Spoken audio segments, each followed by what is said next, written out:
Ya, saya kira yang perlu kita perhatikan itu adalah terkait dengan kenapa nggak turun-turun gitu ya.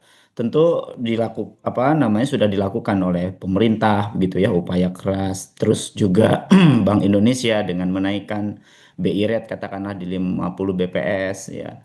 Memang tidak akan langsung ya memperkuat rupiah ya karena apa? Transmisi kebijakan moneter ini kan tidak bekerja secara instan ya. Hmm. Tadi juga Mas Fitra menyampaikan ada hal yang saya kira menjadi penting ya, erat kaitan dengan masalah struktur ekonomi ya. Dan juga eh, tentu kenaikan suku bunga yang biasanya baru efektif itu jika mampu katakanlah mengubah ekspektasi market, kemudian juga menarik kembali apa namanya capital inflow ya terkait dengan portofolio ya dan juga menahan permintaan valuta asing. Nah, masalahnya adalah memang tekanan rupiah saat ini terjadi saat dolar masih kuat gitu ya. Tadi juga disampaikan yield dari US Treasury-nya juga tinggi ya. Meskipun kita masih katakanlah tadi 4,5 gitu ya apa US Treasury-nya, tapi bond kita juga di untuk 10 tahun di angka sekitar 7,5 gitu ya. Jadi masih cuma di emerging market sih masih oke gitu ya, masih kompetitif gitu. Jadi kisarannya kan sekitar ya 300 atau 3,5-an lah begitu ya, 3,5% atau juga 300 BPS gitu ya. Tapi tentu ini juga memang agak agak apa namanya riskan terkait dengan tadi misalnya ketidakpastian geopolitik yang kian meningkat ya karena itu faktor eksternal. Nah, untuk itu apa kenaikan BI rate ini justru lebih berfungsi pada sinyal stabilitas ya agar depresiasi tidak semakin dalam dan bukan sebagai instrumen yang langsung membalikan rupiah dalam hitungan hari. Meskipun pada saat apa diumumkan gitu ya oleh Bank Indonesia, rupiah kan menguat gitu ya. Tetapi ternyata tidak sekuat apa tekanan yang lebih besar gitu ya, terutama dari apa suku bunga the Fed gitu ya. Dan BI sendiri dengan menaikkan suku bunga acuan ini juga sebagai respon ya terhadap tekanan rupiah yang resiko terhadap imported inflation itu. Nah, tentu saja ya kenaikan ini juga apa namanya ketika the Fed mempertahankan suku bunga tinggi bahkan jauh lebih tinggi higher for longer eh, kemudian juga spread imbal hasil antara Indonesia dan US juga menjadi kurang menarik gitu ya, maka tentu ini juga akan memberikan akibat terhadap apa namanya respon dari market gitu. Nah, meskipun tentu Bank Indonesia sudah menargetkan gitu ya kebijakan melalui pengetatan ya investor global juga masih cenderung menempatkan dana di aset safe haven seperti tadi US Treasury, dan ini tentu apa lebih banyak ya para investor itu tertarik di situ ya. Tadi juga disampaikan Mas Fitra itu ya.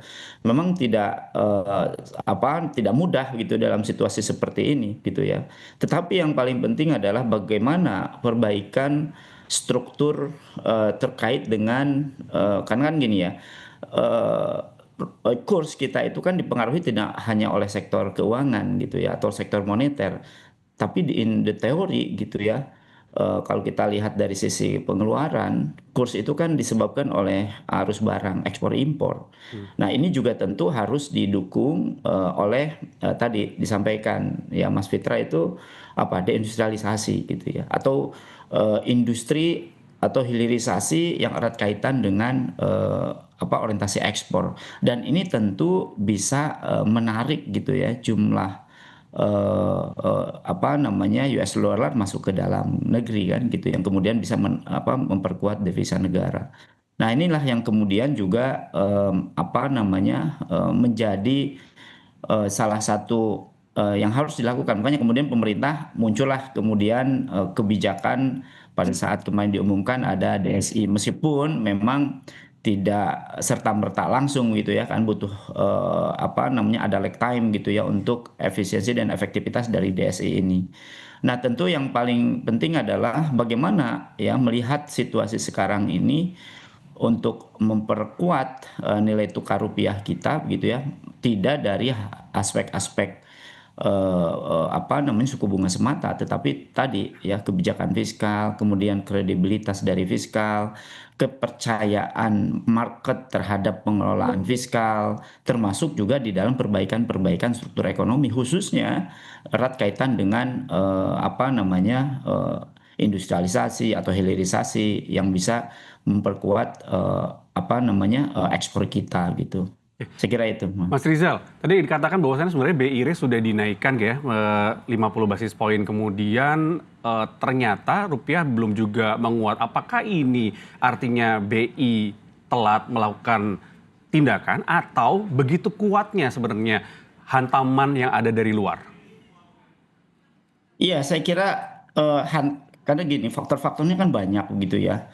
Jadi selain dari memang apa, suku bunga ini sudah dilakukan ya, upaya sebelumnya akan dinaikkan, tetapi kan baru di bulan Mei gitu ya dinaikkan.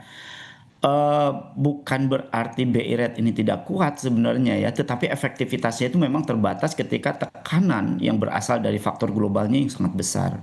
Jadi saat ini Bank Indonesia nampaknya sudah mencoba menaikkan suku bunga di angka 5,25% ini ya, untuk melakukan intervensi di market valuta asing ya, dan kemudian juga menerbitkan SRBI dan juga kemudian indikator-indikator yang lain, termasuk juga katakanlah apa namanya, percepatan likuiditas gitu ya di sektor perbankan ya, melalui dorongan ya terhadap makroprudensialnya gitu ya. Tentu harapannya kan ini untuk apa, menarik aliran modal asing ya. Tetapi lagi-lagi pasar global masih didominasi oleh penguatan US dollar, karena tadi tingginya yield US di US apa, treasury-nya, kemudian juga perpindahan dana investor ke safe haven ya, akibat ketidakpastian geopolitik dan juga ekonomi global. Jadi persoalannya kalau menurut saya ya, bukan dari BI tidak melakukan atau apa-apa gitu ya, tapi tekanan eksternalnya ini yang jauh lebih agresif dibanding dengan daya tahan instrumen moneter domestik.